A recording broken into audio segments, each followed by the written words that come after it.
అన్ని పువ్వులలో మందారం పువ్వు కూడా చాలా విశేషమైనది. తరతరాలుగా ఈ మందారం పువ్వుని దుర్గాదేవికి లేదా కాళికాదేవికి లేదా పార్వతీదేవికి లేదా ఏదైనా శక్తికి మనం సమర్పిస్తూ వస్తున్నాం.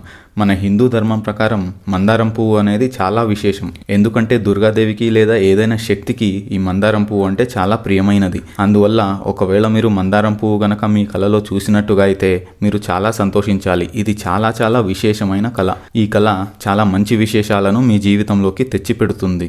మీరు మందారం పువ్వుని ఏ రకంగా చూసినా కూడా అది మంచిదే. అంటే మీరు మీ కలలో మందారం పువ్వుని ఊరికే అలా చూస్తున్నట్టుగాను, లేదా మందారం పువ్వులని పెరుక్కుంటున్నట్టుగాను, లేదా సేకరిస్తున్నట్టుగాను, లేదా మీ తలలో పెట్టుకుంటున్నట్టుగాను, లేదా దేవుడికి సమర్పిస్తున్నట్టుగాను, ఇలా ఏ రకంగా మీరు మందారం పువ్వుని మీ కలలో చూసినా కూడా అది చాలా మంచి కళ. రాబోయే రోజుల్లో మీకు కొత్త కొత్త విషయాలు మీ జీవితంలోకి అడుగు పెట్టబోతున్నాయి. ఏ విషయాలైతే మిమ్మల్ని సంతోషపరుస్తాయో అలాంటి విషయాలు మీ జీవితంలో చాలా జరగబోతున్నాయి. మీ జీవితం